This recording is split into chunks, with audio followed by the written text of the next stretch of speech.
युक्रेनचं युद्ध सुरू झालं आणि कधी नव्हे ते सोने आणि चांदीच्या दरानं विक्रमी पातळी गाठल्याचं आपल्याला पाहायला मिळालेलं होतं. सोन्याचे दर जवळजवळ 2 लाखावरती जाऊन पोहोचलेले होते, तर चांदीच्या दराने 4 लाखाचा टप्पा पार केल्याचं आपल्याला पाहायला मिळालेलं होतं. मात्र त्या उलट परिस्थिती अमेरिका आणि इस्रायलचं युद्ध सुरू झालं.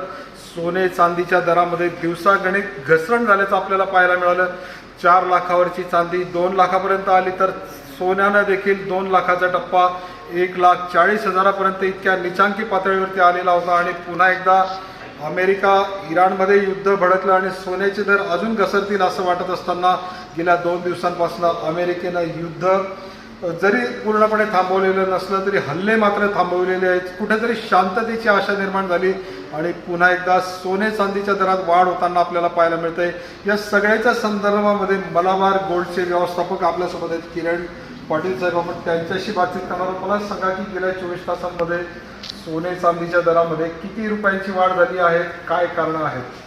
नक्कीच जर कधी आपण 24 तासाचा सोन्याचा विचार करत असणार तर आपल्याला जवळपास 3,000 रुपयांना सोन्याचा रेट वाढला आहे. आणि जर कधी आपण चांदीचा विचार करत असू तर चांदी 10,000पर्यंतचा चांदीचा रेट आपण वाढताना बघितलं या 24 तासामध्ये. बरोबर. काल नेमकं कारण असं असू शकतं की आपण आता आंतरराष्ट्रीय पातळीवरती आपण जे काही घडामोडी बघतोय की याच्यामध्ये आता कुठेतरी असं वाटत होतं की युद्धजन्य वातावरण हे नॉर्मल होईल, सध्या परिस्थिती स्थिर होईल.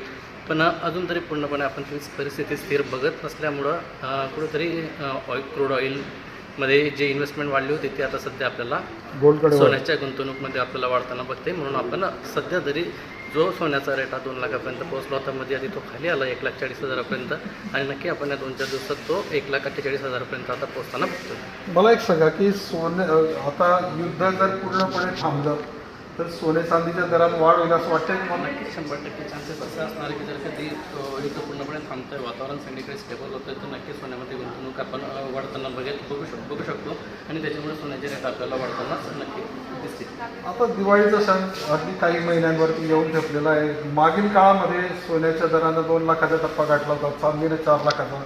पुन्हा एकदा ही उंची येईल दराची असं वाटतं तुम्हाला? जर कधी आपण आता म्हणजे लागली विचार करत असेल 2 महिन्यामध्ये की हा रेट आपण जाऊ शकतो का, तसं आता आपल्याला नक्की सांगता येणार नाही. पण फ्युचरमध्ये आपण नक्की हा रेट बघू शकतो. मला एक सांगा, हे जे काही दर वाढतात तर त्यावेळेला ग्राहकी वाढेल असं वाटतंय तुम्हाला? कारण एक चित्र उलट बाजारपेठेत आपल्याला बघायला मिळालं.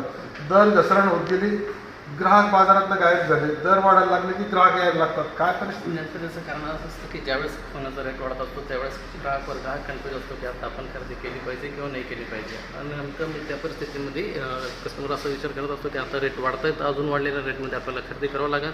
त्याच्यामुळे बेटर असेल की आता आपण खरेदी केलेलं हे जास्त फायदेशीर ठरेल. मला एक सांगा, ग्राहकांना तुम्ही काय सांगू शकता आता की सध्याची जी परिस्थिती गुंतवणुकीसाठी योग्य आहे, तर दागिने खरेदी करण्यासाठी योग्य आहे, काय ग्राहकांसाठी काय सांगाल?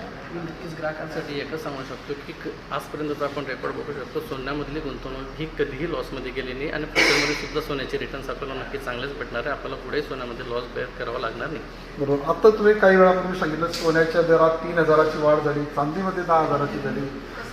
काल काय दर होते सोन्याचे, आज काय आहे, चांदीचे काय होते आणि आज काय आहे? सोन्याचा कालचा रेट हा 1,45,000 रुपये रेट होता. आजचा हा 1,48,000 रुपये रेट झालेला आहे. आणि चांदीचा रेट काल 1,30,000 रुपये 2,30,000 रुपये चांदीचा रेट होता, जो की आज आपण 2,40,000 रुपये चांदीचा रेट.